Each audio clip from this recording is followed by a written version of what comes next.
ఇక్కడ నేతలు ఎంతో ఆత్మ గౌరవంతో బతుకుతారు, ఆత్మాభిమానంతో ముందుకు పోతారు. అందుకే మీరు అలాంటి నేతలు ఈరోజు చూస్తే రాష్ట్రంలో నాకే అర్థం కావడం లేదు. నాలాంటి 40 సంవత్సరాలు రాజకీయాలు చేసి సమైక్య ఆంధ్రప్రదేశ్లోని 9 సంవత్సరాలు ఎవ్వరికీ దక్కని గౌరవం నాకు దక్కింది.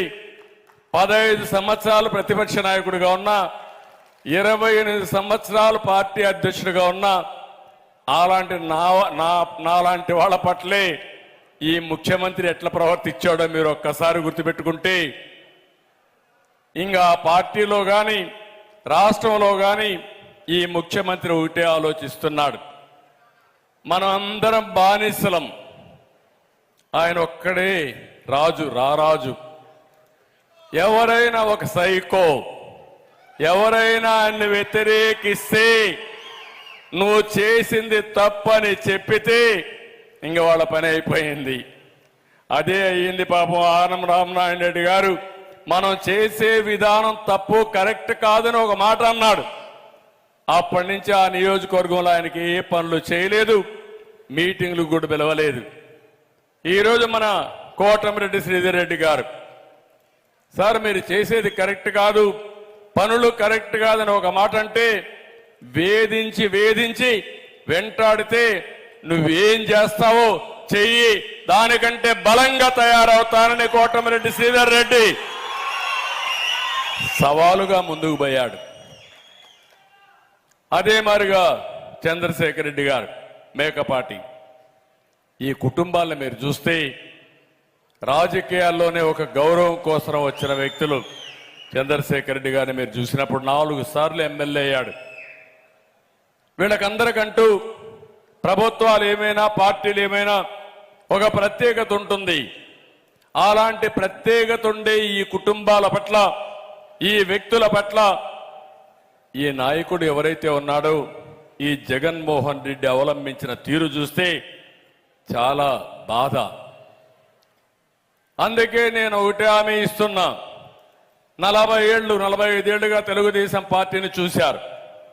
వ్యక్తుల్ని గౌరవిస్తాం, ప్రజాస్వామ్యాన్ని గౌరవిస్తాం, ప్రజాసేవకు అంకితమైన భావంతో ఎవరొచ్చినా వారిని సగౌరవంగా ఆహ్వానించే బాధ్యత తెలుగుదేశం పార్టీ తీసుకుంటుందని మరొక్కసారి మీకు అందరికీ తెలియజేస్తున్నా.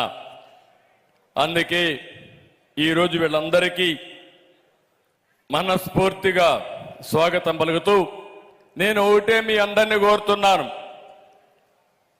అహంకారంతో ఇష్టానుసారంగా ఈ రాష్ట్రాన్ని విధ్వంసం చేసి రాష్ట్రాన్ని పూర్తిగా నాశనం చేసిన వ్యక్తిని ఇంటికి పంపించవలసిన బాధ్యత మన అందరిపైన ఉంది. ఇది నా ఒక్కడి కోసరం కాదు, నాకో జనసేన కోసరం కాదు, పవన్ కళ్యాణ్ గారి కోసరం కాదు, లేకపోతే వేమిరెడ్డి ప్రభాకర్ రెడ్డి గారి కోసమే కాదు, లేకపోతే చంద్రమోహన్ రెడ్డి గారి కోసమే కాదు, 5 కోట్ల రాష్ట్ర ప్రజానీకం కోసరం, భావితరాల భవిష్యత్తు కోసరం, పుట్టబోయే బిడ్డల కోసరం మీరందరూ ఆలోచించాల్సిన అవసరం ఉంది. ఇది మీ అందరి బాధ్యత. ఎందుకు నేను అడుగుతున్నానంటే ఈ మాట, మనం శాశ్వతం కాదు, సమాజం శాశ్వతం, రాష్ట్రం శాశ్వతం. రాష్ట్రం అంటే మట్టి కాదు, రాష్ట్రం అంటే మనుషులు. అలాంటి ఇంగిత జ్ఞానం లేని వ్యక్తి ముఖ్యమంత్రిగా ఉండి ఇష్టానుసారంగా చేస్తా ఉంటే ఆయన విధానం నచ్చక వాళ్ళ నేతలే పార్టీకి బై అంటున్నారు. కార్యకర్తలు బారిపోయే పరిస్థితికి వచ్చారు, తిరుగుబాటు చేసే పరిస్థితికి వచ్చారు.